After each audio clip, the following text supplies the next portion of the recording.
God is living and powerful, and it will transform our lives if we surrender to it. और आप प्रिय भाइयों बहनों को बहुत बहुत धन्यवाद। सबको जय मसीह की। और मैं प्रभु का धन्यवाद करता हूं। साथ ही साथ जब परमेश्वर के वचन के सामने हम आते हैं और परमेश्वर के वचन से जब हम सीखते हैं तो हम लोग इस चीज को समझ पाते हैं कि यदि हम प्रभु के सामने अपने आप को समर्पित करते हैं तो प्रभु हमारे जीवन को बहुतायत की आशीषों से भर देगा। We're grateful to the Lord that He has revealed Himself to us through the Word of God in the Bible and through the Word of God, who is the Lord Jesus Christ. और मैं प्रभु का धन्यवाद देता हूं और हम सब प्रभु का धन्यवाद देना चाहिए कि प्रभु ने हमें परमेश्वर के वचन बाइबल के द्वारा हम तक अपने आप को प्रकट किया है। Our series of studies that we're dealing with right now are the characteristics of Christ's life. और अभी जिस विषय पर हम लोग ऊपरी कोठरी के प्रवचन के अंतर्गत एक सब विषय जो हम लोगों ने आरंभ किया है वो है प्रभु यीशु मसीह का जीवन चरित्र, उसके जीवन स्वभाव पर हम लोग विचार कर रहे हैं। There are really two ideas that I want to suggest to you. One is, what kind of characteristics do we find in Christ's life? And secondly, what characteristics are manifested in a Christ-like life?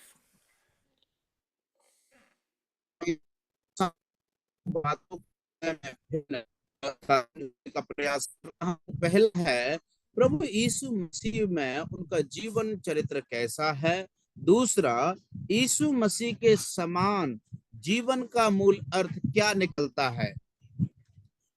We asked at the beginning of this series of studies two questions. Why did Jesus Christ come into the world? And the second question, why are we as believers in Jesus Christ in the world? और हम लोगों ने आरंभ में इस सवाल का इस अध्ययन को जब हमने आरंभ किया था तो दो सवाल हम लोगों ने पूछे थे। पहला सवाल कि आखिर हम इस संसार में क्यों हैं। दूसरा, प्रभु यीशु मसीह संसार में क्यों आए।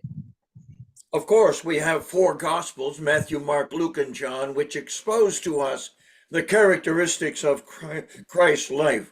But I'm limiting my comments primarily to the upper room discourse in John 13 through 17. और यद्यपि इस बात की दो राय नहीं है कि प्रभु के वचन में जो है चार सुसमाचार दिए गए हैं, लेकिन मैं मेरे कमेंट को, मेरे जो बातें हैं उनको मैं यूहन्ना रचित सुसमाचार। As I examined the upper room discourse, I found that the Lord Jesus Christ, in his own words, described the characteristics of his life as the God-man, as the Son of God, as the Son of Man, and the Son of the Father. और इसलिए हम लोग इस चीज को हम लोग देख रहे हैं कि परमेश्वर प्रभु यीशु मसीह ने किस प्रकार से अपने आप को शारीरिक रूप में संसार में प्रकट किया है। So I found 7 characteristics of Christ's life, the way he lived here on earth, and why he lived the way he did. Where did the resources come from in order for him to live the life that he lived on earth? और हम लोग इस चीज को समझने का प्रयास कर रहे हैं प्रभु यीशु मसीह से, उन 7 बातों को समझने का प्रयास कर रहे हैं कि जिस प्रकार से प्रभु यीशु मसीह ने अपने जीवन को जिया है, कैसे जिया है और किस प्रकार से प्रभु यीशु मसीह का जीवन इस संसार में रहा, उन बातों को हम लोग सोच रहे हैं और इन पर मनन कर रहे हैं।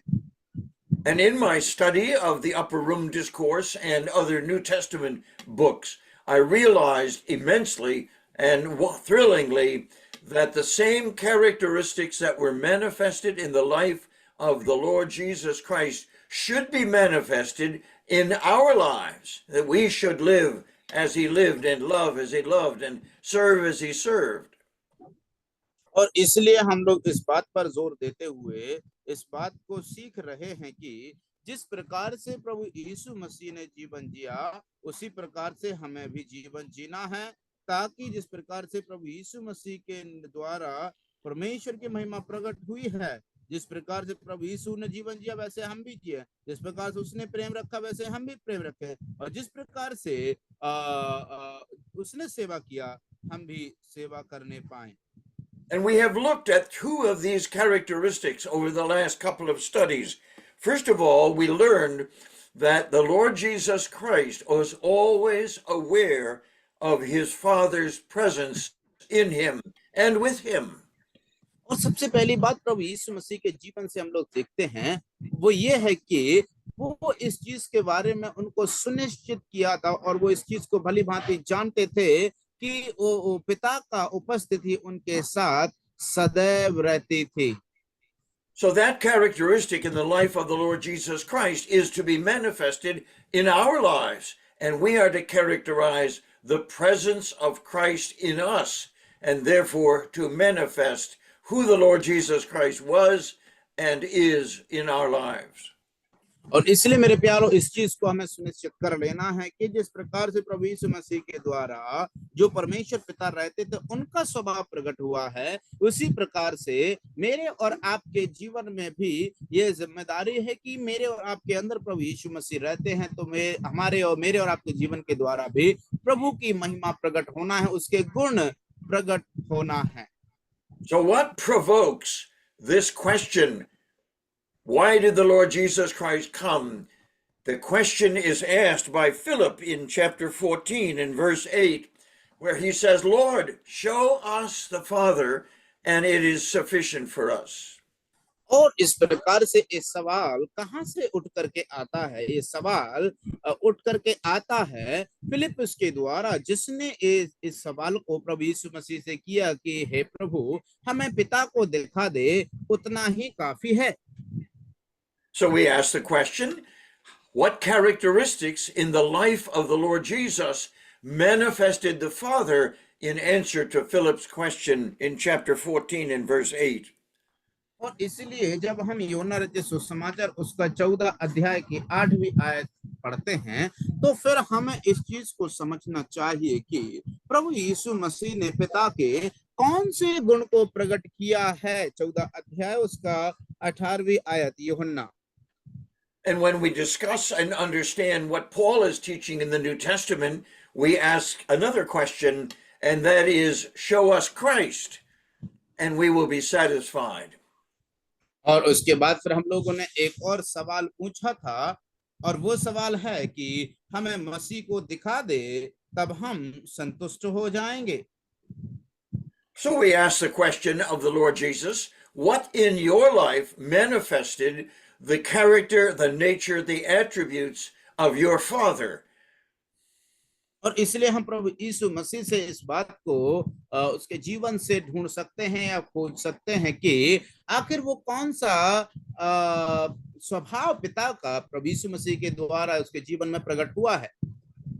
So one of the most wonderful aspects of our interrelation with people on earth here is that somebody would come to us and say, show us Jesus Christ, and that is sufficient for us. और इसी प्रकार से मेरे प्रिय भाइयों बहनों, इस संसार में हम रहते हैं, इस संसार में कोई भी व्यक्ति इस प्रकार से यदि हमारे सामने आता है और बाई चांस अगर हमसे कोई पूछ लेता है, हमें यीशु मसीह को दिखा दो, उतना ही काफी है। हमारा जीवन और इसलिए हमारा जीवन का प्रभु यीशु को प्रकट करने का उद्देश्य पूर्ण होगा। So since the Lord Jesus perfectly manifested the Father because the Father was indwelling him, then we should be able to perfectly manifest Jesus Christ because he lives in us. और इसलिए मेरे प्रियो, क्योंकि प्रभु यीशु मसीह ने पिता को पूरी तरह से संसार में प्रकट किया है, क्योंकि पिता यीशु मसीह में रहते थे, उसी प्रकार से यीशु मसीह हम में रहते हैं, तो यह हमारी प्राथमिकता बन जाती है कि हम भी पिता को अपने पिता के को यीशु मसीह को संसार में प्रकट करें। So, one of the saddest characteristics of our world and of the church is that we continue to ask the Lord to be with us in spite of the fact that He has promised and He has told us that He lives in every believer and therefore He is a resident in our lives. और इसलिए मेरे प्यारो इस चीज को हम लोग देखते हैं कि जिस प्रकार से प्रभु यीशु मसीह हमारे अंदर रहते हैं, इस लेकिन उसके बावजूद भी हम लोग हमारी प्रार्थना अविश्वास की प्रार्थना बन जाती है। कैसे? जब हम प्रभु यीशु मसीह से प्रार्थना करते हैं, प्रभु हमारे साथ रहिए करके हम प्रार्थना करते हैं। To illustrate that, we said very carefully that the Lord Jesus never asked the Father to be with him or to be in him. और इसलिए हम इस बात को समझने के लिए हम लोगों ने प्रभु यीशु मसीह के जीवन से इस बात को सीखा था। प्रभु यीशु मसीह ने कभी भी नहीं कहा कि हे पिता हमारे मेरे साथ रहिए। So it is an exercise in unbelief or a lack of habit that we ask the Lord to be with us when we know from the scriptures that he has taken up his residence in us. और मेरे प्रियो, हमारे जीवन में दो प्रकार से हमारी प्रार्थना होती है। पहला, हम प्रभु से प्रार्थना करते प्रभु हमारे साथ रहिए, और ये अविश्वास की प्रार्थना है। या फिर हम आदतन, हमारी ऐसी आदत बन चुकी है प्रभु हमारे साथ रहिए, और ये दोनों ही बातें प्रार्थना के जरिए प्रभु के सामने ग्रहण योग्य नहीं है। So the Lord Jesus gave to us not only an illustration of what it should be, but he gave us an example as he thanked the Father. Thank you, Father, that you are always with me. और इसीलिए मेरे प्यारो, हम इस चीज को देखते हैं कि प्रभु यीशु मसीह ने इस बात के विषय में प्रभु यीशु मसीह को हमेशा पिता के उपस्थिति के लिए उन्होंने धन्यवाद दिया है, जिससे कि हम भी धन्यवाद देना सीखें। So we must ask the question as we face our Lord in the Word of God, is Christ so manifested in our lives that people know that Jesus is alive and Jesus Christ is alive in us? और इसलिए मेरे प्यारो, जिस प्रकार से मेरे और आपके जीवन को जब लोग देखते हैं, तो जब हम कहते हैं प्रभु यीशु जीवित है, तो वो शब्द से नहीं, वरन लोग मेरे और आपके अंदर जो यीशु मसीह रहते हैं और वो जीवित हैं करके प्रकट होना है। So the first thing that we note is that the Lord Jesus was aware all the time of the presence of his Father in him. And we note that in our verses for this evening. और इसलिए मेरे प्यारो, प्रभु यीशु मसीह इस चीज के बारे में सुनिश्चित कर लिए थे, और उन्हें पता था कि पिता मुझ में है, और इस चीज को उन्हें निश्चित रूप से मालूम था। इसलिए आज के अध्ययन में हम लोग उसी बात पर वचन मनन करने वाले हैं। This is revealed for us in John chapter 14 verses 8 through 11. और 14 का 8 से लेकर के हम लोग 11 आयत तक पढ़ेंगे। यूहन्ना 14 का। यस। फिलिप्पुस ने उससे कहा, हे प्रभु, पिता को हमें दिखा दे, यही हमारे लिए बहुत है। यीशु ने उससे कहा, हे फिलिप्पुस, मैं इतने दिन से तुम्हारे साथ हूँ और क्या तू मुझे नहीं जानता? जिसने मुझे देखा उसने पिता को देखा है। तू क्यों कहता है कि पिता को हमें दिखा? क्या तू प्रतीति नहीं करता कि मैं पिता में हूँ और पिता मुझ में? ये बातें जो मैं तुझसे कहता हूँ अपनी ओर से नहीं कहता, परंतु पिता मुझ में रहकर अपने काम करता है। मेरी ही प्रतीत करो कि मैं पिता में हूँ और पिता मुझ में, नहीं तो कामों ही के कारण मेरी प्रतीति करो। As we learned last week, the Lord Jesus Christ came into this world in order to make an invisible God, an invisible Father, visible in terms of his life. और जिस प्रकार से मेरे प्रियो हम लोग इस बात को सीख रहे हैं कि प्रभु यीशु मसीह के जीवन के द्वारा इस संसार में आए, और उन्होंने उनके जीवन के द्वारा परमेश्वर पिता को क्या किया है? प्रकट किया है। जो परमेश्वर पिता क्या थे, वो जो परमेश्वर पिता अदृश्य थे लेकिन यीशु मसीह के अंदर थे, वो उनको यीशु मसीह ने प्रकट किया है। So if we exercise faith as we should in regard to the Word of God and the Lord Jesus Christ, we would say, like the Lord Jesus said, "Thank you, Father, for sending the Lord Jesus Christ to live in my life today." ओ मेरे प्यारो, इसलिए हमारे ऐसी प्रार्थना की वजह, यदि हम इस बात को जानेंगे तब हम इस चीज को समझ पाएंगे और परमेश्वर पिता को धन्यवाद देना सीख जाएंगे कि हे प्रभु, हम आपका धन्यवाद करते हैं प्रभु यीशु मसीह के रूप में आप हमारे अंदर निवास करने के लिए आए, जब हम इस चीज में विश्वास करते हैं कि यीशु मेरे साथ अंदर रहते हैं।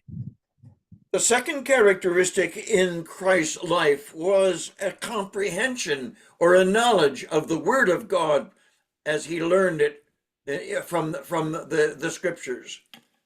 और मैं दूसरी बात प्रभु यीशु मसीह के जीवन से हम लोग सीखते हैं, वो ये है कि यीशु मसीह को इस बात का ज्ञान परमेश्वर के वचन के द्वारा ही मिला। The Lord Jesus reminded the disciples in the upper room, "These things have I spoken unto you."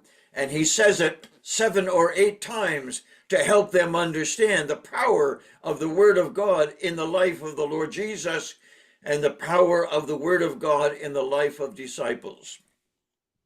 और इसलिए इस बात को प्रभु यीशु मसीह ने अपने शिष्यों से ऊपरी कोठरी के दरमियान साफ साफ रीति से उन्हें बता दिया था। उन्होंने कहा था कि ये वचन मैंने तुमसे इसीलिए कहे हैं।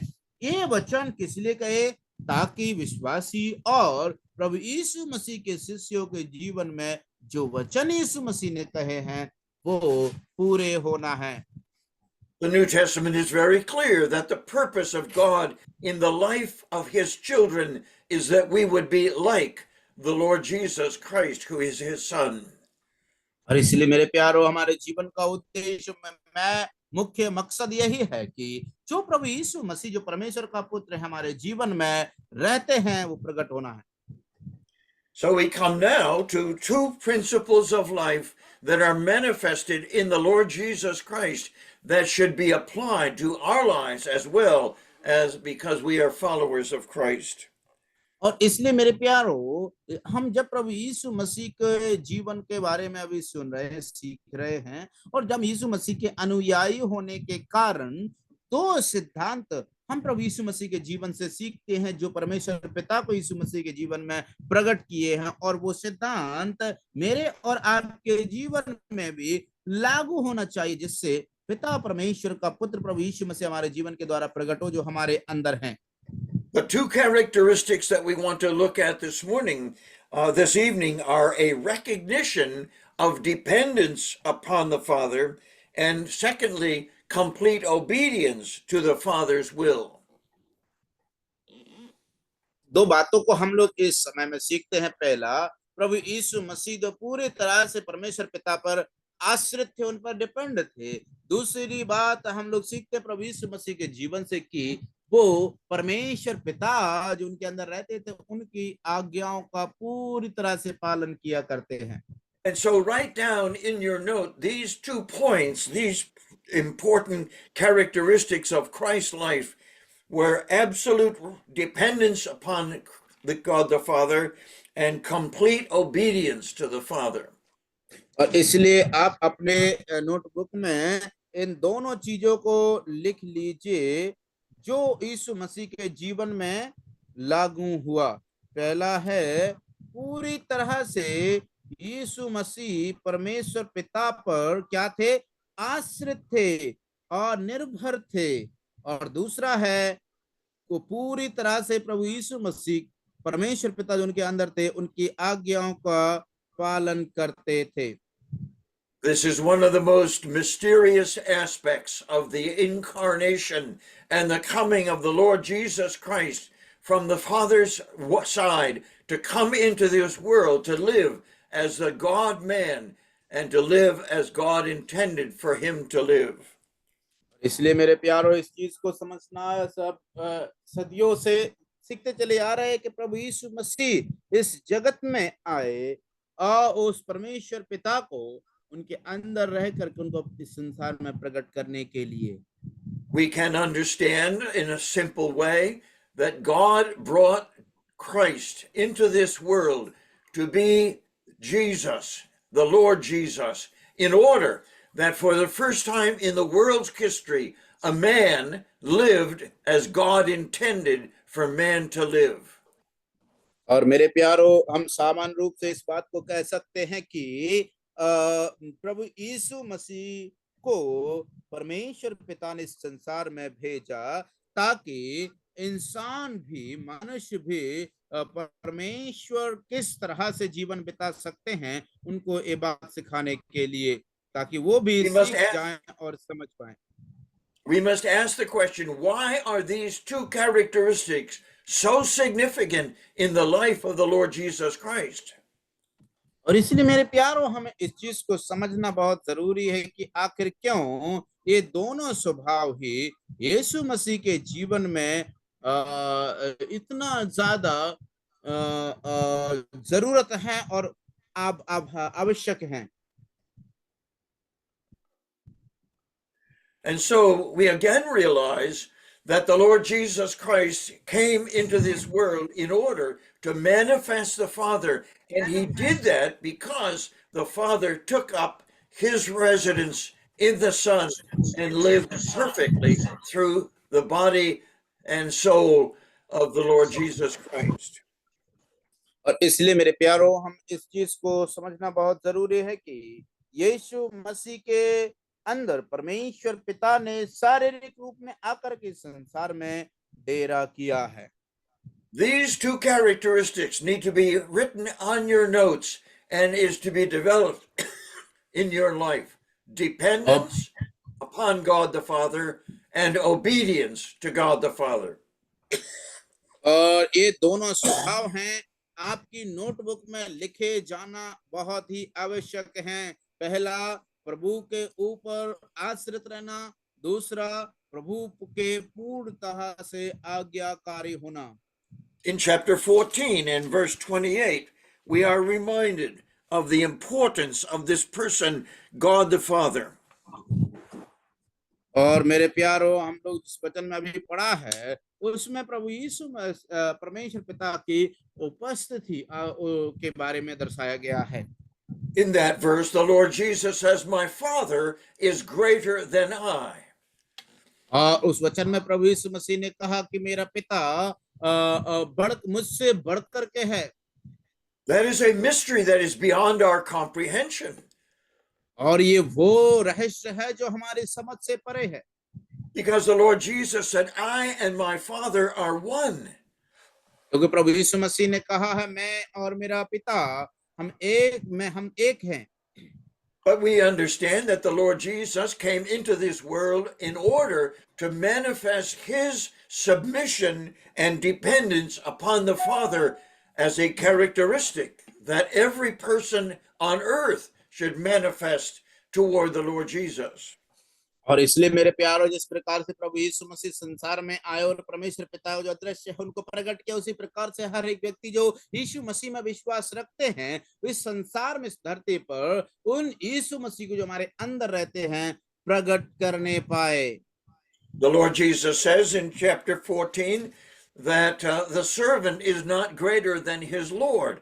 And so he characterizes again the fact that God the Father, as the one who he served and was dependent upon, was there to manifest the Father to the world around him. और इसलिए मेरे प्यारो, इस संसार को हम लोग देखते हैं कि प्रभु यीशु मसीह इस दुनिया में आकर के उन्होंने भी उस परमेश्वर पिता को जो इस संसार में नहीं थे उनको प्रकट किया है, ताकि संसार के लोग परमेश्वर पिता को जान सकें यीशु मसीह के जीवन के द्वारा, और उसको पूर्ण नियंत्रण में होकर के प्रभु यीशु मसीह ने पिता पर आश्रित होकर के जीवन को जिया। In this regard, we understand that Christ the Lord came into the world to live in total dependence upon his Father, and he did so perfectly. और मेरे प्यारो, प्रभु यीशु मसीह ने धरती पर आकर के पूर्ण तरह से अपने पिता के आज्ञाकारी होकर के रहा और उन्होंने उसको पूरा भी किया। To explain this and to illustrate that, we go to John chapter 5, and there we find the Lord Jesus giving us an amazing statement that is beyond our comprehension. और इस बात को हमको समझने के लिए हमें यूहन्ना उसका 5 अध्याय में जाना है, जो हमारे समझ से परे है, जो सच्चाई को उस अध्याय में प्रकट किया है यीशु मसीह ने। In John chapter 5 and verse 19, the Lord Jesus answers them and said, "Verily, verily, I say unto you, the Son can do nothing of himself, but what he sees the Father do. And what things soever he does, these also doeth the Son likewise." और मेरे प्यारो, जब हम 5 का 19 पढ़ते हैं, तो हम लोग उस वचन में इस बात को पढ़ सकते हैं जहां पर लिखा हुआ है, इस पर यीशु ने उनसे कहा, मैं तुमसे सच सच कहता हूं कि पुत्र आपसे कुछ नहीं कर सकता, केवल वह जो पिता को करते देखता है, क्योंकि जिन जिन कामों को वह करता है उन्हें पुत्र भी उसी रीति से करता है। And if that wasn't enough, in verse 30 of the same chapter, we find these words, "I can of my own self do nothing. As I hear, I judge, and my judgment is just, because I seek not my own will, but the will of the Father which hath sent me." क्योंकि जब हम आगे को वचन को पढ़ते हैं, तो वहां पर भी प्रभु यीशु मसीह ने इसी प्रकार से कहा है, पिता किसी का न्याय भी नहीं करता, परंतु न्याय करने का सब काम पुत्र को सौंप दिया, इसलिए कि सब लोग जैसे पिता का आदर करते हैं, वैसे पुत्र का भी आदर करें। जो पुत्र का आदर नहीं करता, वह पिता जिसने उसे भेजा है उस पर which verse brother you read just before? 24 verse 30, John 5:30. Okay, 5 का 30 अंक भाई ने पढ़ा था। यहाँ पर लिखा हुआ है, मैं अपने आप से कुछ नहीं कर सकता, जैसा सुनता हूं वैसा न्याय करता हूं, और मेरा न्याय सच्चा है, क्योंकि मैं अपनी इच्छा नहीं परंतु अपने भेजने वाले की इच्छा पूरी करता हूं। In John chapter 8 and verse 20, in verse 28, we find again a third time the Lord Jesus saying the same thing. और उसी प्रकार से जब हम यूहन्ना उसका 8 का 28 में आते हैं, वहां पर भी उसी बात को हम प्रभु यीशु मसीह के मुख से सुनते हैं, जो प्रभु यीशु मसीह फिर से वही बात कहते हैं। 3 times in the course of just a few chapters, the Lord Jesus says to his disciples, to those who complained and criticized him, "I can of my own self do nothing." और इसी प्रकार से मेरे प्रियो, ये 2-3 अध्यायों के अंतर्गत ही हम इस बात को देखते हैं कि प्रभु यीशु मसीह कहते हैं, इस बात को अंगीकार करते हैं कि मैं अपने आप से कुछ भी नहीं कर सकता। I don't understand that, and may I say to you, you don't understand it. It is a mystery that is described that the Lord Jesus coming into this world lived in absolute dependence upon the Father. और मेरे प्यारो, मैं इस बात को, जो प्रभु यीशु मसीह ने कहा कि मैं इस बात को नहीं समझ पाता, मैं अपने आप से नहीं कर पाता, और यदि मैं इस बात को आपसे कहूं कि आप नहीं जानते इस बात को, आप नहीं समझ पाते इस बात को, क्योंकि जब प्रभु यीशु मसीह संसार में आए और उन्होंने जिस कार्य को किया है, अगर वो उस पर निर्भर ना होते तो कैसे उनको जान पाते। There were 3 different inputs into the life of the Lord Jesus that creates this amazing circumstance where the Lord Jesus confesses before his disciples and his critics, "I can of my own self do nothing." और मेरे प्यारो, इस चीज हम प्रभु यीशु मसीह के जीवन से उनके जीवन में कुछ इनपुट्स को देखते हैं। जो बात है वो अपने अंदर की बात है, अपने शिष्यों के उपस्थिति में इस बात को 3 बार अंगीकार करते हैं कि मैं अपने आप से कुछ भी नहीं कर सकता। Those 3 different inputs into the life of Jesus Christ help us understand the influence of the Father on the Son, so that the Father would be manifested. और इसलिए मेरे प्यारों वो तीनों इनपुट्स जो है इस बात की ओर इशारा करते हैं कि पिता जो प्रभु यीशु मसीह के अंदर उनको जो कहता है उसके द्वारा करने से पिता जो प्रभु यीशु मसीह के अंदर है अदृश्य है प्रकट हो जाए। In chapter 5 and verse 19, it says what the Lord Jesus sees the Father do, he does the same thing. So his eyes are focused upon his Father.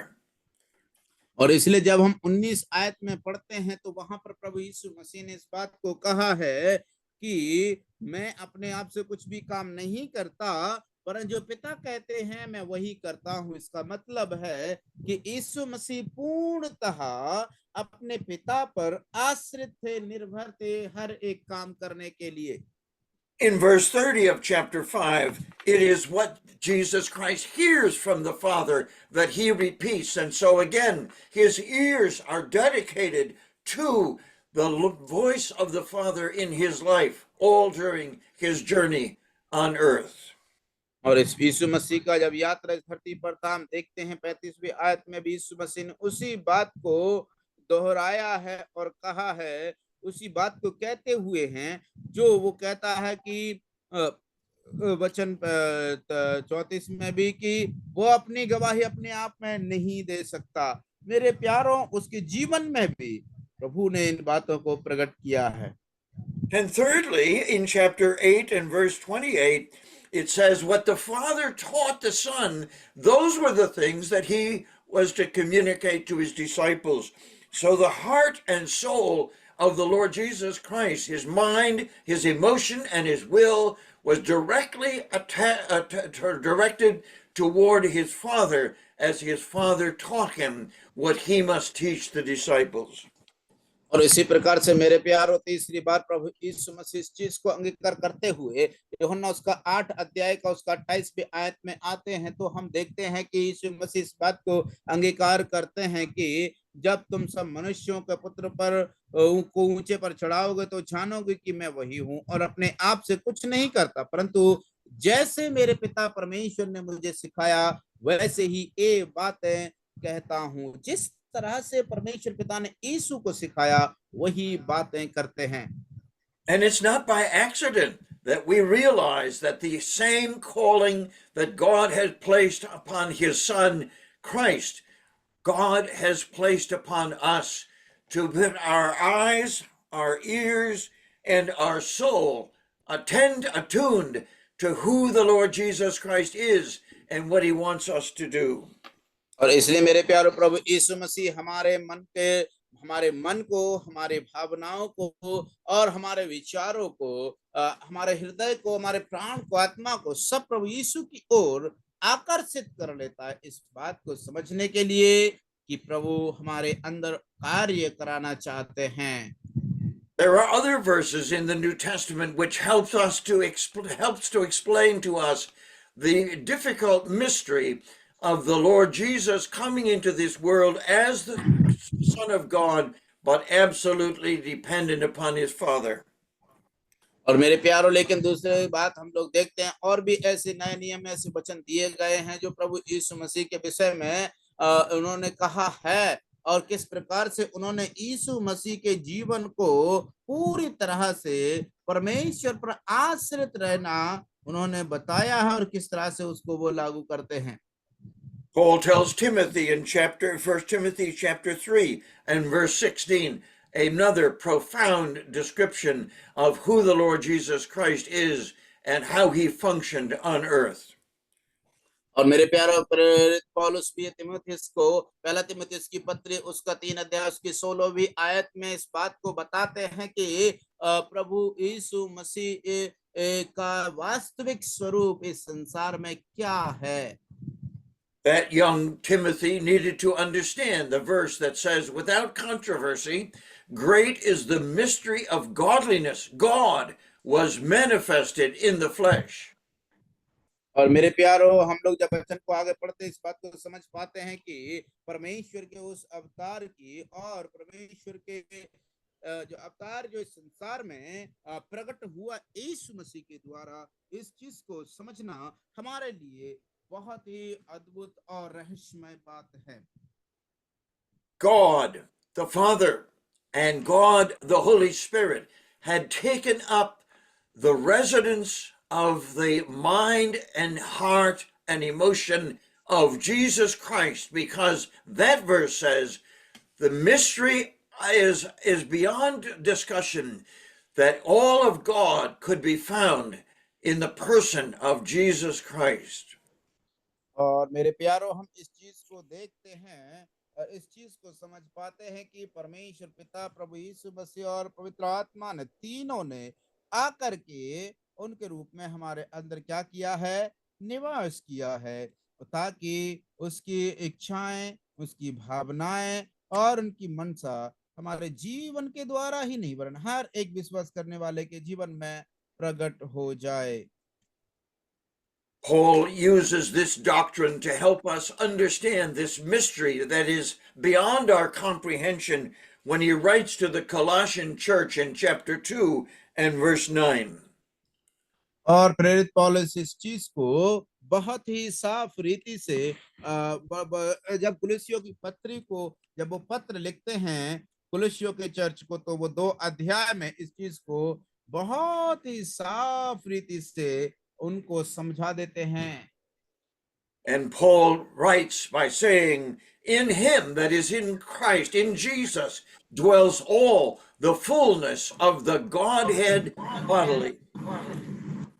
और इस प्रकार से प्रेरित पौलुस जो है कुलुस्सियों की पत्री में कुलुस्सियों के विश्वासियों को वो कहते हैं कि उसी में सारी प्रभुता सदैव वास करती है। The man who walked in Galilee, in Judea, and in Samaria, in his being dwelt all of the Godhead in bodily form. और ये वही मनुष्य जो यहूदिया में, कफरनहूम में और यहूदिया में जो चला फिरा, चिन्ह चमत्कार किए, वो परमेश्वर क्या है, परमेश्वर ही है वो जो किया है और संसार में प्रकट हुआ है। In Colossians 1:19, Paul adds that all the fullness of God dwells in Christ. और कुलुस्सियों 1:29 में जब हम पढ़ते हैं, तो जहां पर प्रेरित पौलुस इस बात को लिखते हैं और उसमें कहते हैं, क्योंकि पिता की प्रसन्नता इसी में है कि अपनी सारी परिपूर्णता से वास करे। And John, to begin his epistle, reminds us again that the Lord Jesus Christ, as the Son of God, was manifested, and that in him dwells all of the grace and truth that God possesses. और इसी प्रकार से यूहन्ना भी पहली पत्री में अपने पत्र को आरंभ करने से पहले इस चीज को याद दिलाता है कि उसी के अंदर अनुग्रह और शांति की भरपूरी पाई जाती है। Verse 14 of John chapter 1 says that Jesus Christ, as begotten of the Father, full of grace and truth. और इसीलिए प्रभु यीशु मसीह ने इस बात को 14 का 1 आयत में इस प्रकार से लिखा हुआ है कि वो पिता संपूर्ण अनुग्रह और दया से भरा हुआ है। To us as human beings who are aware of our own sinfulness and weakness, it is astonishing to our heart and mind to realize that Jesus came into this world as a man, a God-man, fully God and fully man, and yet lived in absolute dependence upon his Father for every word and for every work that he did. और इसलिए मेरे प्यारो, हम विश्वासी होने के नाते इस चीज को समझना बहुत बहुत जरूरी होता है कि यीशु मसीह संसार में जो है परमेश्वर पिता का स्वरूप लेकर के इस दुनिया में आए। इसीलिए ये चीज हम विश्वासियों को समझना बहुत जरूरी है कि उनके गुण प्रकट हों। It's easy for us to understand from the Word of God, but our mind to comprehend these astonishing issues is for us impossible to completely grasp. और मेरे प्यारो, यद्यपि ये बातें जो सुनने में तो हमें बहुत अच्छी लगेगी, लेकिन प्रायोगिक रूप से इनको मन में रख करके इनका अनुसरण करना बड़ी कठिन बात होगी। Think of the three aspects of his ministry that were so significant: his words, his work, and his walk. और मेरे प्यारो, हम उन तीन बातों को जो यीशु मसीह के जीवन में बहुत ही ज्यादा प्रभावशाली रूप से कार्यरत हुए, हम सोच करके देखिए। तीन बातें, उनके वर्क, उनके वर्ड और उनके वर्क्स, मतलब उनका काम, उनका word word work and work, Work. उनके शब्द, यस, उनके शब्द, उनकी चाल और उनके काम प्रभु यीशु मसीह के ये तीनों बातें प्रकट कर देती हैं। So the reason that the Lord Jesus would be able to say to Philip, if you have seen me, you have seen the Father, he tells us that his words are the words of his Father, the works are the works of his Father, and his walk is the walk directed and energized by the Father. और इसलिए मेरे प्यारो, प्रभु यीशु मसीह Philip को इस बात को बहुत ही दावे के साथ में उनका फिलिप का जवाब दे सकते थे कि इसलिए हे फिलिपुस, अगर तूने मुझे देखा है, मानो तूने पिता को देखा है। कैसे देखा है? मानो जो कार्य पिता करता है वो मैंने किया है, जो वचन पिता कहता है मैंने वो कहा है, जो चाल पिता चलता है वही मैं चलता हूं। इसीलिए हे फिलिप, अगर तूने मुझे देखा है तो मानो पिता को देख लिया।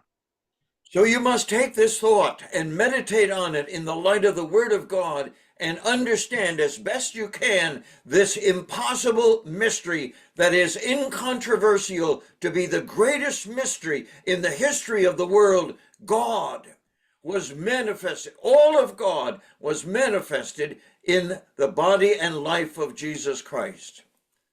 और इसलिए मेरे प्यारो, इस सच्चाई को, ये हमारी समझ से परे है। इस सच्चाई को समझना बहुत ही जरूरी है। इसलिए आपसे अनुरोध है, जितना आपसे बन सकता है, जितनी क्षमता से आप यदि कर सकते हैं, तो आप इस वचन को जरूर स्मरण करें, याद करें, इस पर मनन करें कि सारे इतिहास में, आज कल तक परमेश्वर के वचन में, पृथ्वी के इतिहास में सबका प्रभु, जो परमेश्वर प्रभु यीशु मसीह के रूप में परमेश्वर पिता प्रकट हुए हैं या अवतार लेकर आए हैं, इस बात को समझना बहुत ही बड़ी कठिन बात है और इसमें कोई भेद नहीं लगा सकता। The Lord Jesus confesses and commands and reveals to us the truth that with Christ in us, we too must be able to say, apart from Christ, I can do nothing. और इसलिए मेरे प्यारो, प्रभु यीशु मसीह के द्वारा हमारे जीवन में भी इस बात को होना है कि हम जो कुछ भी करते हैं, कहते हैं, इस चीज को हमें सुनिश्चित कर लेना है कि हम इस बात को पहचान करें कि हम ऐसा कहें, मैं बिना यीशु मसीह के कुछ भी नहीं कर सकता। Jesus announces this mystery in verse 5 of chapter 15. I am the vine, you are the branches. He that abideth in me and I in him, the same bringeth forth much fruit, for without me you can do nothing. और इसीलिए मेरे प्यारो, जब हम यूहन्ना रचित सुसमाचार उसका 15 अध्याय में आते हैं, जहां पर प्रभु यीशु मसीह कहते हैं कि जो तुम मुझ में बने रहो, मैं तुम में बना रहूं। यदि डाली दाखलता में बनी ना रहे तो वो फल नहीं सकती। और वचन 5 में लिखा है कि मैं दाखलता, तुम डालियां हूँ, जो मुझ में बना रहता है और मैं उसमें, वह बहुत फल लाता है, क्योंकि मुझसे अलग होकर तुम कुछ भी नहीं कर सकते। So the Lord Jesus here to the disciples in chapter 15 reminds them, and he reminds us, that we must live a life of total dependence upon Jesus Christ. और इसलिए मेरे प्यारो, आज हमें ये वचन स्मरण दिलाते हैं और याद आता है हमें वो प्रभु यीशु मसीह वचन 15 अध्याय में कि इसीलिए हमें पूर्ण तरह से प्रभु यीशु मसीह पर आश्रित होना है। That brings us then to the second characteristic that was manifested in the life of the Lord Jesus. Not only was he absolutely dependent upon the Father, he was completely obedient to the Father. और इसलिए यही बात हमें इस बात की और दूसरी बात की और जिस पर हम लोग सीख रहे हैं, हमें लेकर के जाता है कि प्रभु यीशु मसीह केवल इतना नहीं कि वो उन पर निर्भर होकर के ही जीवन बिताते हैं, वरन उनके पूर्ण आज्ञाकारी होकर के जीवन बिताया है। The Lord Jesus announces to his disciples in the upper room in chapter 15, chapter 14, and verse 13, verse 31, that he does those things that please the Father. और इसलिए मेरे प्यारो, जब हम 13 में और भी आगे के 28 आयतों को या और भी कुछ आयतों को पढ़ते हैं, जहां पर प्रभु यीशु मसीह के वचन में लिखा हुआ है कि वो उन्हीं कार्यों को करता था जो पिता को पसंद आते थे।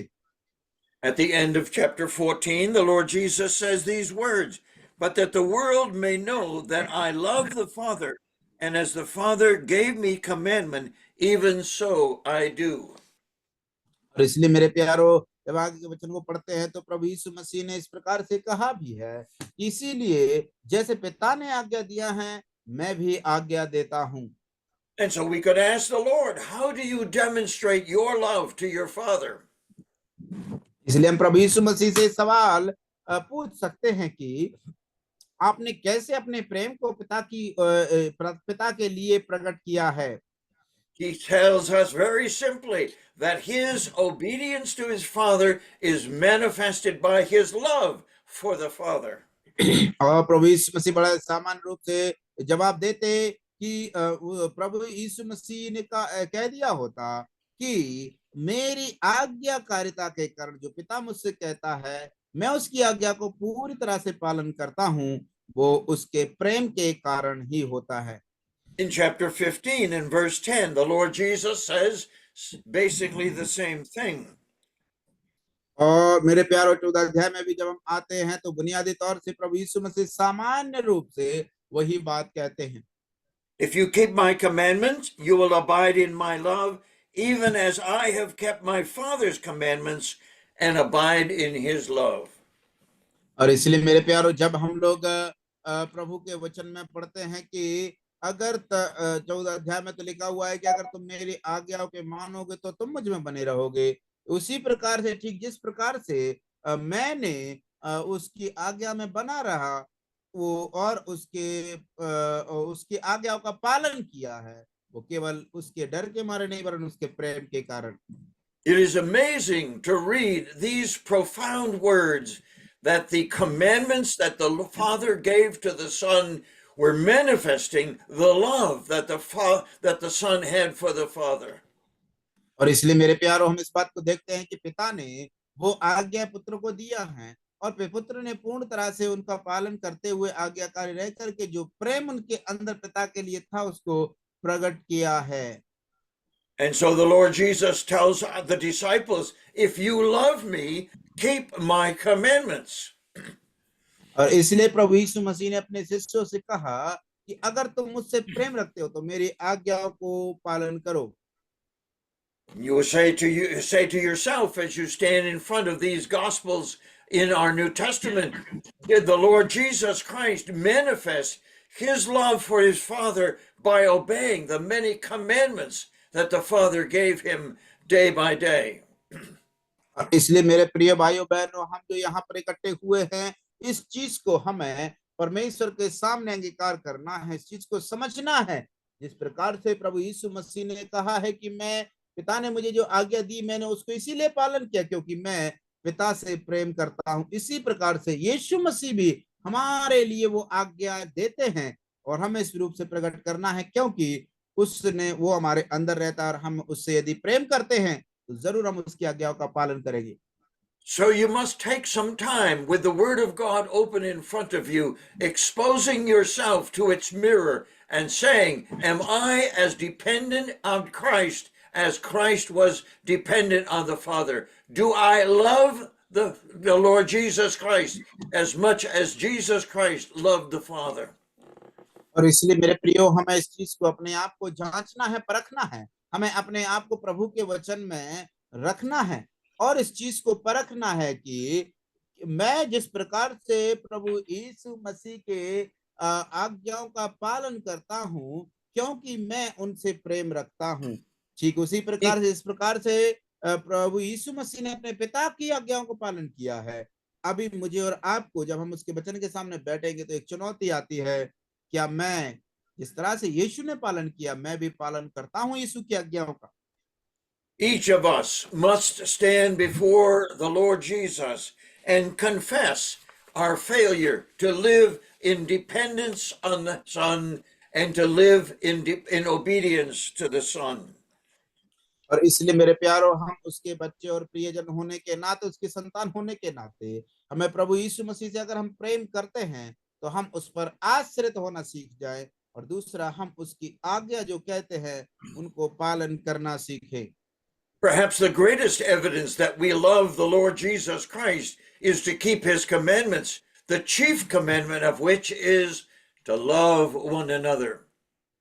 और मेरे प्यारो, और उन सब बातों में से हम देखते हैं प्रभु यीशु मसीह का सबसे मुख्य बात और मुख्य जो उनका स्रोत है, मुख्य उनका लक्ष्य है, वो यही है कि वो उसने आज्ञा दी हैं, उन आज्ञाओं का पालन करना। उन सब आज्ञाओं में से बढ़कर के एक आज्ञा प्रभु यीशु मसीह ने दी है, और वो आज्ञा क्या है पता है आपको?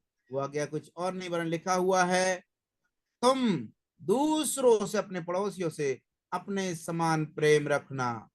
The context in which the Lord Jesus tells us, apart from me you can do nothing, is the metaphor of the vine and the branches in John 15. और इसलिए मेरे प्यारो, जिस कॉन्टेक्स्ट में प्रभु यीशु मसीह बात कर रहे हैं, वो जो डालियां और तना है, और उसी के बारे में प्रभु यीशु मसीह बात कर रहे हैं कि बिना मेरे द्वारा तुम कुछ भी नहीं कर सकते।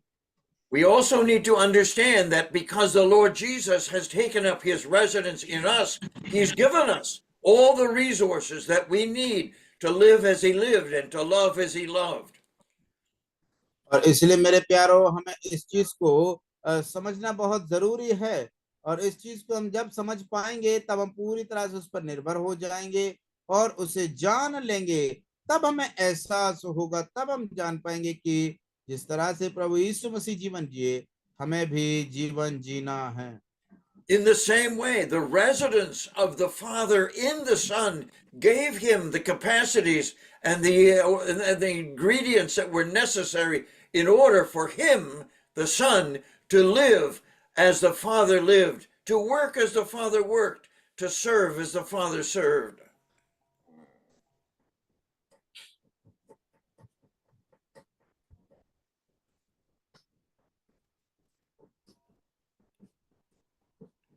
I'm sorry, brother.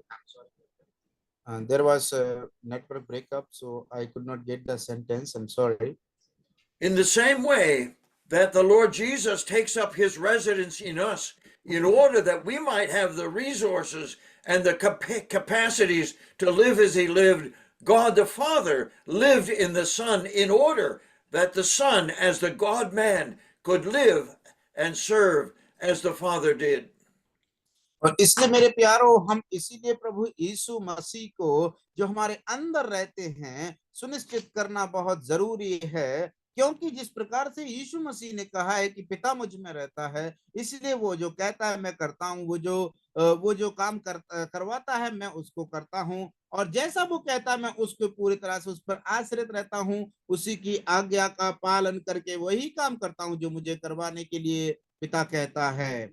And the more we study the New Testament, and particularly the Gospels, we realize the characteristics of the Lord's life and how important it was that these two qualities be manifested of dependence on his Father and obedience to his Father.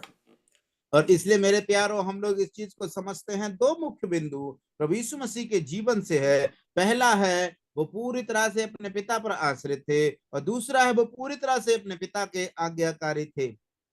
It is a mystery beyond our comprehension, but it is a mystery we must believe when the Lord Jesus says, I can of my own self do nothing. और इसलिए मेरे प्यारो हमें इस चीज को सुनिश्चित करना है, इस चीज को जानना बहुत जरूरी है कि जिस प्रकार से पिता परमेश्वर प्रभु यीशु मसीह ने उस बात को कहा है कि बिना मेरे द्वारा तुम कुछ नहीं कर सकते, इसीलिए प्रभु यीशु मसीह के बिना भी हम कुछ भी नहीं कर पाएंगे। As difficult as it is for us to comprehend that the Lord Jesus, as the Son of God, was living in absolute dependence and total obedience, it is for us to learn the lesson that we cannot, in our Christian lives, do anything without dependence upon Christ and obedience to Christ's voice in our lives. और इसलिए मेरे प्यारो जिस प्रकार से हम इस चीज को समझते, यीशु मसीह ने वही बात 3 बार कही कि बिना पिता के मैं कुछ भी नहीं कर सकता, उसी प्रकार से मेरे प्यारो हम भी बिना यीशु मसीह के कुछ भी नहीं कर सकते हैं। हमें पूरी तरह से उस पर आश्रित होना है, दूसरी हमें पूरी तरह से उस पर क्या बोलते हैं आज्ञाकारी होना है जो वो कहता है। So this metaphor in John chapter 15 tells us the lesson.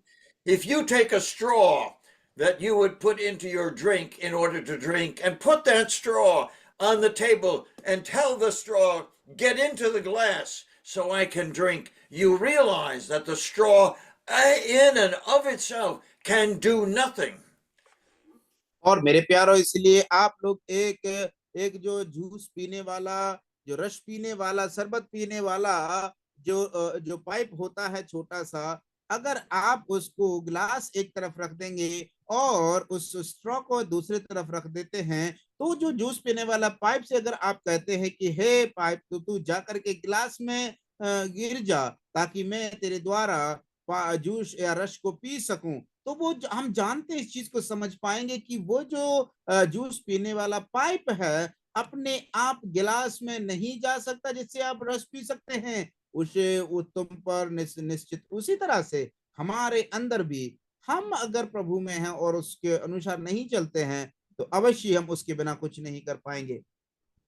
In the metaphor of the vine and the branches, the branch is nothing more than a straw. It's alive, but it has no capacity to do what the vine can do in providing the resources in order for the branch to produce the fruit of the vine.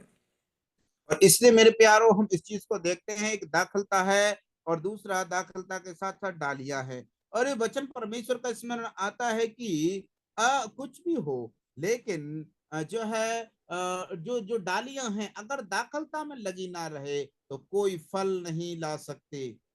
We can feel sorry for ourselves in our ministry when we think of the fact that apart from Christ we can do nothing, and so it's important for us to glean from the lips of the Lord Jesus exactly the same words, I can of my own self do nothing.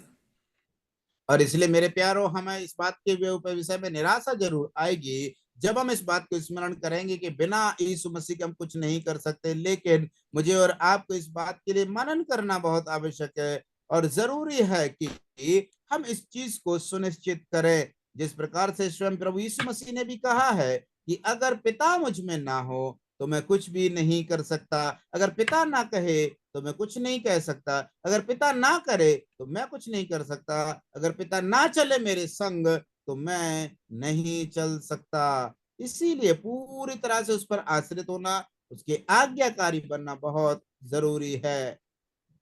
It is a struggle for us to learn these lessons because we ourselves are tempted to think, oh, I've done that before, I can do it again.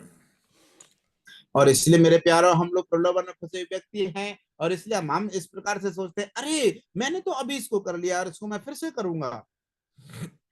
This is not just a message for evangelists and preachers, but for every believer who knows and understands that the Lord Jesus has taken up a residence in their lives in order that he might live through our face, live through our hands, and live through our feet. और इसलिए मेरे प्यारो इस चीज को इतना समझना है कि ये केवल पास्टर इवेंजलिस्ट के ही लिए नहीं है, वरन हर एक विश्वासी के लिए जिन्होंने इस चीज को जान लिया है कि प्रभु यीशु मसीह ने हमारे और उनके जीवन में सर्वदा के लिए निवास रहने के लिए स्थान बना लिया है, जिससे कि हम जैसे प्रभु ने कहा वैसे हम करें, जैसे प्रभु ने प्रेम किया हम भी प्रेम रखें, जैसे प्रभु ने सेवा किया हम भी सेवा करें। So profound are these lessons that I have tried to give to you today, is that it is impossible for us to grasp them without being influenced by the Holy Spirit in us, by Christ in us, and by the Father in us. और इसलिए मेरे प्यारों, ये जो सच्चाइयां हैं मैंने आपको आज बताई हैं, ये चीज को समझना बहुत जरूरी है, बहुत बहुत महत्वपूर्ण है, बहुत ही मूल्यवान है। जो प्रभु यीशु मसीह के द्वारा, पवित्र आत्मा के द्वारा और पिता के द्वारा, तीनों की उपस्थिति में रह करके हम उसके अनुसार जीवन बिता सकते हैं। So the important lesson for today is for us to acknowledge and confess our weakness and our inability to do anything that would glorify Jesus Christ without realizing our dependence and our obedience to Jesus Christ himself. और इसलिए मेरे प्यारों, हमारे पूरी तरह से प्रभु यीशु मसीह पर आश्रित होना और पूरी तरह से प्रभु यीशु मसीह के आज्ञा का पालन करना इस चीज को निश्चित करेगा कि हमारे जीवन में वो पिता जो रहता है प्रकट होगा, क्योंकि जैसे वो रहता है वैसे हम रहेंगे, जैसे वो प्रेम किया वैसे हम करेंगे, जैसे उसने सेवा किया हम भी सेवा करेंगे। Let us give thanks for this amazing description of the ministry of the Lord Jesus Christ. इसलिए आइए हम उस परमेश्वर को धन्यवाद देते हैं, पिता को धन्यवाद देते हैं जो अद्भुत कार्य प्रभु ने किया है। Father, we offer you our thanks again for revealing the Lord Jesus Christ to us. And in revealing him to us, you have revealed yourself as our Father. और इसलिए प्रभु हम आपको धन्यवाद देते हैं पिता कि आपने अपने आप को प्रभु यीशु मसीह के द्वारा प्रकट किया है, इससे कि यीशु मसीह के जीवन में आप प्रकट हुए संसार में। पिता हम धन्यवाद करते हैं कि आपने यीशु मसीह के द्वारा हमारे अंदर रह करके आपने इस बात को हमारे लिए प्रोत्साहित किया कि हम भी यीशु मसीह को प्रकट कर सके अपने जीवन के द्वारा। We give you our thanks this evening as we recognize that you have given to us your greatest gift, that is the person of your Son, to live in us and to love through us, to walk through us, and to work through us as your children. और इसलिए पिताजी हम आपको धन्यवाद देना चाहते हैं कि हमें प्रभु यीशु मसीह के द्वारा हमारे अंदर निवास रहता है, जिससे कि हम उन पर पूरे आश्रित होकर उनके आज्ञाकारी होकर, जैसे उन्होंने प्रेम किया हम भी प्रेम करें, जैसे उन्होंने सेवा किया हम भी सेवा करें। Thank you for this amazing gift of your own beloved Son, through the death and resurrection of our Lord Jesus Christ and his coming through the Holy Spirit into the world and into our lives. इसलिए पिता हम धन्यवाद करते हैं, आपने अपने ही पुत्र प्रभु यीशु मसीह को संसार में भेज दिया ताकि उनके द्वारा हम इस संसार में प्रभु यीशु मसीह के द्वारा, उनके जीवन के द्वारा, उनके स्वभाव के द्वारा, उनके व्यवहार के द्वारा आपको प्रकट करने पाए। We give you thanks in the name of your beloved Son, our Savior, the Lord Jesus Christ. Amen. हम आपको प्रभु यीशु मसीह के नाम में परमेश्वर पिता को आपको धन्यवाद करते हैं। आमीन आमीन।